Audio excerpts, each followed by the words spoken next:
Hey guys, thanks for tuning in. So today we're going to talk about and review the Amcove Wi-Fi Action Cam Sports Cam.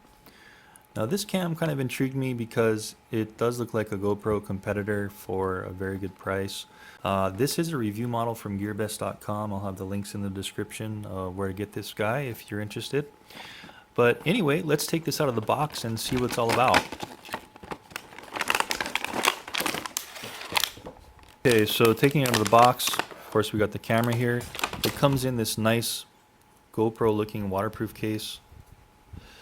Now the specs on this camera are the maximum it can shoot are 1080p 30 frames per second, and then it goes down to 720p, which you can shoot up to 60 frames per second.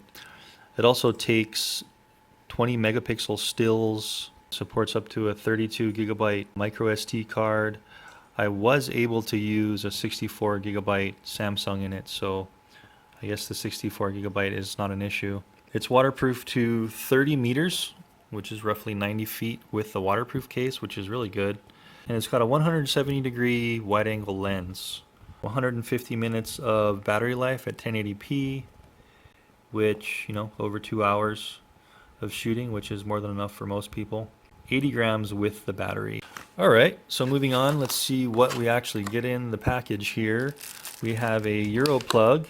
I don't see an adapter for US, so maybe in some models they ship, they'll have the adapter, but I would just have one of these on standby regardless if you do order from these international stores. This is just a Euro to US plug adapter if you are living in the US. You can pick these up on eBay for a couple bucks. I'll have a link in the description of where you can get one of these. Instruction manual, the cable for the adapter. Of course, you can always, since it is a USB cable, you don't have to actually use this. If you have a cell phone or even a computer where you can plug in this USB, you don't actually have to use this portion. You can just plug into any old USB adapter to charge it, USB plug to charge it. You've got your lithium battery, which is, wow, 1150 mAh, 3.7 volts. So that's a pretty good high capacity battery. And then we got this package of goodies here. Give you a few zip ties for mounting options. Looks like they give you a strap for maybe a bike helmet. They give you a few 3M sticky mounting. One is oval, one is square. Sticky mounting brackets where the cam will actually just slide and clip right into the bracket. They also give you a dry mounting bracket where you don't have to have it in the mounting case if you're just out of the water and you want that maybe weight saving capability. You can just clip it in this case. It's got its own mounting hardware there for a dry case. And then of course you've got a couple of more mounting brackets. This one looks like it's just kind of a sweeped back bracket for different mounting purposes. And this is kind of interesting. This is like a 90 degree, goes from a regular bracket to a 90 degree swivel, so you can really have a lot of different angles if needed on how to mount the whole thing. I'll go ahead and kind of show you the different buttons here. This is the camera photo button. Here you have a few different ports. You've got your micro USB and also a mini HDMI port and your micro SD card slot. The top has a microphone. I was mounting this on a few different things, so it's got a little bit of sticky tape here left over. And you've got just your indication LEDs, red being on, and then there's a blue one that comes on when you're charging it. And then you've got your screen here. It doesn't give you a whole lot of information. It tells you if there is a micro SD card in up here. It tells you how much power you have. It tells you how many minutes you have left in the mode you're recording. Right now I'm in 1080p, 30 frames per second, so I think that's 8 hours, 1 minute. It's telling me it's got to record. And it tells you what mode you're in. Right now I'm in the video camera recording mode. I would have liked to see maybe a wireless icon there if you did have the Wi-Fi on, but when you turn the Wi-Fi on just by pressing this button one time, the only indication you get is this green light down here. Nothing actually comes up on the screen. Oh, and by the way, to take out and insert the battery, you just basically push this door over, pull off this backing, and then it's just got that square type of easily changeable battery here. What I did notice is when I was putting the battery in, there was a little bit of shake, like the battery was kind of loose inside. This is a removal tab. So when I had the tab just completely pushed over to one side, it was there's a tiny bit of shake in here. And so I thought, well, maybe I'll just kind of fold this tab up a little bit. And sure enough, that completely took out any kind of shake that the battery was having. So I'm just going to pop this battery back in, put the cover on. Nice and secure fit. I don't see this ever popping out. Moving on to the Wi-Fi capable phone portion of this camera. We're going to go ahead and turn on the Wi-Fi. And once you press the Wi-Fi button, you're going to see this light come on, and that's going to blink. And then when it's blinking, that just means it's searching for a Wi-Fi signal. So then you're going to want to have downloaded the AMK iCam app. Before you start it up, you just go ahead and go into your wireless settings, and you make sure that you see it's going to look something like this. ID VB506, whoops. ID VB506-01087 is what mine shows here. Yours is probably going to be a little different. But just click on that. Connect. You're going to see it obtaining IP address. Make sure you do this every time. Kind of force it to connect to that when you turn your camera on. Sometimes I turned it on and it tried to auto connect and I couldn't get a connection. So just make sure you go in there and do that every time you turn it on. And then you're ready to go. So basically you'll just open up the app, the AMK iCam app you get from the App Store. And it'll say connecting to camera. And there you go. So you have a real-time live view of the environment around you. Now with the wireless there is a little bit of a lag, more than usual. This camera also does FPV video out for say RC FPV real-time video just by plugging in to either the HDMI or the mini SD. Okay, so you get the screen, it tells you you're wirelessly connected, tells you your battery power. Right now it's at auto white balance. You've got your modes here, 1080, 720/30, 720/60. You've got your clip time. So I don't know what off would be. I guess that would be no clip time. So it would just be a continuous recording. And then you can go from 1 minute, 5 minutes to 10 minutes. Maybe if they had like a 30-minute or an hour, that would be cool. A couple more options here, but no big deal. If you wanted to just continuously record, you just press off and it will just continuously record. Otherwise, it just makes clips for whatever time you designate here. And then you get into your options, which is kind of cool. Some cameras don't have this capability, so you can actually go in and adjust your white balance for the type of day you're in. You can adjust your frequency for the lighting. You can actually turn off or on the date stamp if you wanted to. You can format the camera, that will completely wipe the micro SD card. And then reset setup, which will just bring all the settings back to stock. Okay, and then what's cool when you're connected through wireless, you actually have the option to zoom in and out. So you've got this little zoom button here. It looks like it uses digital zoom, so the quality is going to kind of degrade as you zoom more in.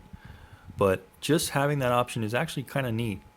But it looks like you can only do it up to 4 times, and it has to be within this app. There's no other option to zoom in and out physically on the camera. You've got this mode for picture or video down here. You've got the record start and stop button, which you can wirelessly trigger. And then you've got this here where you can just look at your pictures, your photos, or your videos within the app. So it's streaming wireless, getting that information. If you did want to download them to your phone, you can easily just press this. It'll basically give you check boxes for which ones to download, and then you can just download them straight to your phone. So good feature. I really like that they've included some of those things in this really affordable camera. When you do switch over to camera mode, you get a few other options. EV value, I'm not a camera whiz, so I don't even actually know what that means. You've got the timed photo time off, where you could do like a time lapse, self timer. You've got your resolution. You can go all the way, looks like by default it's a 14 megapixel. You can go all the way up to 20 megapixel if you wanted to catch still images. And then you've got this setting gear here.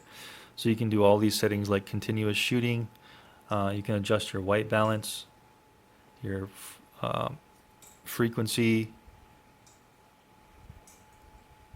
If we can focus this. There we go. Frequency, AE metering, ISO, level, color effect. And you've got all these different things you can do. Well, nowadays, most of this, well, a lot of this you can adjust from after the fact from apps, but it gives you a lot of options through this wireless capability. So that's all the capabilities on the wireless app there. So let's go ahead and take this thing outside. I'm going to take it in a few of my RC vehicles, get some video in flight on a gimbal, without a gimbal. I'm going to go ahead and take it, put it on a hat, use it as a hat cam for some of my RC stuff, and also take it underwater and see how it works underwater. Maybe do some dive in, take it to the beach underwater and see how well it does underwater. And we'll come back with the final thoughts, pros and cons. So let's get out there and get some video.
See anything on the screen? Altitude 77 meters, See how airspeed it's 0 watch meters the wind per blow it second. around the waterfall. I'll try to go down a little bit.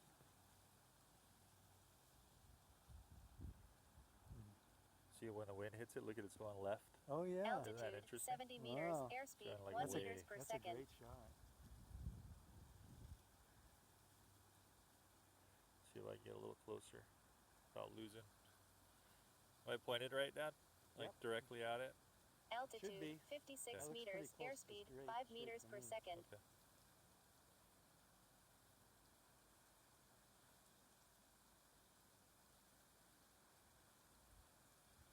Ooh. Altitude 27 meters, airspeed 1 meters per second. Beautiful. Yeah.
Alright, so that was 4 minutes, and I'm just gonna check on how much water's in there. I'm gonna stop the stopwatch for a second.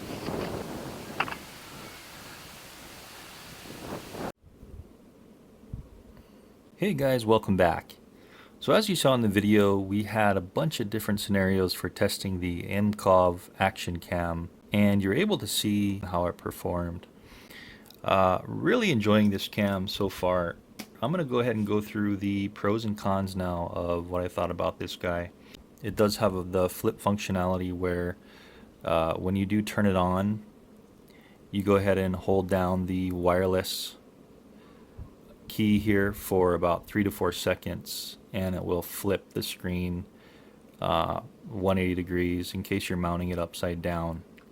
So that's a cool feature. The only problem with that is there is nothing in the settings to indicate that in the Wi-Fi settings or even in the instruction manual. So it's something actually I had to figure out online and kind of research it. But it does do the screen flipping if you want. Most editing programs now have screen flipping capabilities, so it's not too much of an issue. But if you did want that feature, that's the way you do it. You just hold the Wi-Fi button down after you turn it on for about 4 seconds. Problem with that is it doesn't stay flipped if you turn it off and then turn it back on. So you're going to have to re-enable the flip feature each time. So that's kind of a con, but it is good at least that it has that flip feature. The sound is not bad. It's not the best. The microphone's here up on top, and the sound comparable to other action cams I've used, it's decent. It's not going to win any awards, kind of like the Sony. I think Sony action cams, I have one of those as well, and Sony just raises the bar for their sound. They've got stereo sound on some of their action cams, so this is decent, but again, you're going to have that mono sound, kind of like what the GoPro sounds like. Also, another con was when you are in FPV mode and you turn on the Wi-Fi, it seems to cut off the FPV feed. So I don't know why you'd want to use your Wi-Fi while you're in FPV mode, but just to let you guys know, it does do that. Another thing was when I was diving, it's nice to have the ability to push one button and the thing just starts recording when you see a fish and you go down. I like that on my Sony Action Cam. You just hit the record button and it turns on and starts recording immediately. This one you actually have to hold this down to turn it on, and then you can press this top button to start the recording for your video. Although a lot of people just leave it running while they're in situations like that in a waterproof case. And so but the thing about that is it does help with editing. Like if you can just start and stop your clips when you want easily, it does help with the editing, length of editing it takes after the video you create. Dynamic range was okay. It wasn't, I kept wanting a little more when you were pointing down. If say it was a sunny day and you were pointing it down towards the ground and then back up to the sky, more in like sunset situations and low light. A lot of cameras have that problem where it just kind of darkens. If you're pointing up at the horizon, the ground looks really dark, but when you do point it down at the ground lightens up. So this is better than some of the other ones I've seen. Not too bad. One more con was the download manager app in the cell phone. As I showed you guys in the beginning of the video, when you are downloading the file, it does show you a bar of your file downloading, but where you'd have the numbers to read out of how many kilobytes, megabytes, gigabytes are ticking away, it's kind of just all clumped together and garbled. So you can see some movement there, but it's hard to read the numbers. No big deal. I mean, you can see the gauge of how much it's been downloaded. There is a graph meter, so you don't really need to see the numbers, but just the fact that they are kind of smushed together and not readable is definitely a con in my book. The camera turns on fast. When you do turn it on and you hold in this button here, it turns on right away and it's ready to record. So that's definitely a pro. Some of the other cameras I've had, they take a while to turn on until they're ready to record. So the FPV out, to use this as an FPV camera, As you saw, there was some FPV video, and you could see how it did the how it was in the FPV realm. What I didn't like about the FPV is it constantly showed the record in red. You saw the record annotation at the top of the screen, and it was blinking constantly, as well as the date was up there that I couldn't get off, which was also red. So it has a little bit to be desired for the FPV screen. If you are really into FPV, you may not like that up there because it's kind of a nuisance just to see that record blinking. I guess it would be useful, but you can't, once it's up in the air and you're already flying, it's not like you can turn it on or turn it off. So you just have to make sure the recording has started before you took off.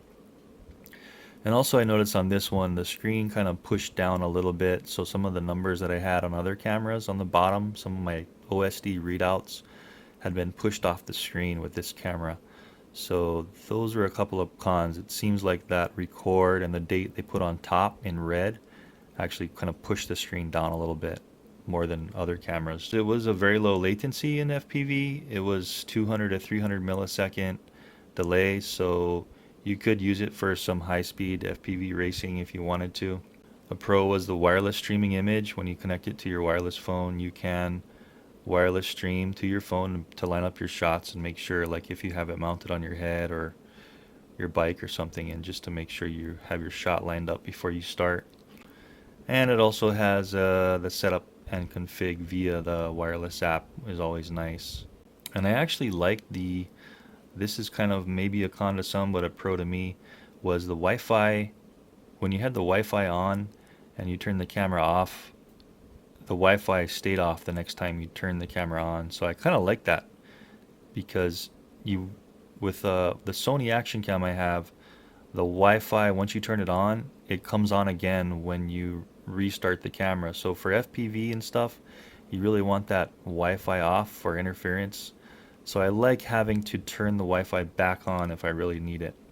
I like the design of it. It has a GoPro looking design, but it's a little more tapered on the edges, a little more rounded looking, slick looking. Fit and finish is nice. It looks like it's well built and durable. As you saw in the video, I did actually take it way high up in my Cheerson CX-20 quadcopter, and I had a 500-foot crash with it when I was testing it. I was totally a pilot error, but it dropped, it flipped upside down from 500 feet because I let off the throttle too much in manual mode, and it was really windy that day, and it flipped the quad over. And I tried to flip it back up, but it ended up just pummeling into the ground. It did hit the grass, and the camera actually flew off once I found it. It was flown off a few feet away, and the camera had, it had like a couple of little nicks. It had a nick in here and some scrapage up here, but the lens was fine. And when I was coming down from the crash, the camera was actually facing the bottom of the quad like this, because I had the gimbal tilted with the camera facing down during the crash. So it had to have hit the bottom of the quad somehow like this and bounced off, and the lens is perfectly fine. So it seems like it's really durable. I mean, if it can drop from 500 feet, get a couple nicks, and still keep working, that's definitely a pro in my book. The final pro is that it can use all of the GoPro mounts and accessories. Now that is a big pro, because there's so many GoPro mounts and accessories out there, whether they be authentic, genuine, or clone peripherals. You can use any kind of mounts you want, or any kind of like clamps, tripod clamps, brackets, tighteners, all that kind of stuff. When I was diving with it, I did have this little flotation device on the back with this dual lock Velcro. I'll go ahead and put this in the description. This is just a generic model. I'd recommend, you can save a lot of money just by buying like generic non-branded stuff like this, which works really well. I've used this in many dives and no leakage yet. I think it's just a few dollars. Another pro, I guess, would be that the underwater case did not fog. As long as you use some of those GoPro anti-fog inserts, I had 2 in this one while I was diving today, and there was no fog whatsoever in the case. So anyway, guys, that's the final thoughts, pros and cons on the Amcove Wi-Fi Action Cam. This was a review model from GearBest, and I'll have the links in the description of where you can pick one of these up. I believe it's $60 to $70 with all this stuff. You get the waterproof case, all those peripherals I went through in the beginning, and it seems to be a pretty good buy for the money. Anyway, guys, hope you liked the review and it helps you make your decision. Please like, subscribe, and comment with any questions you might have. And for more reviews on RC and tech, please subscribe to the channel. Thanks for watching.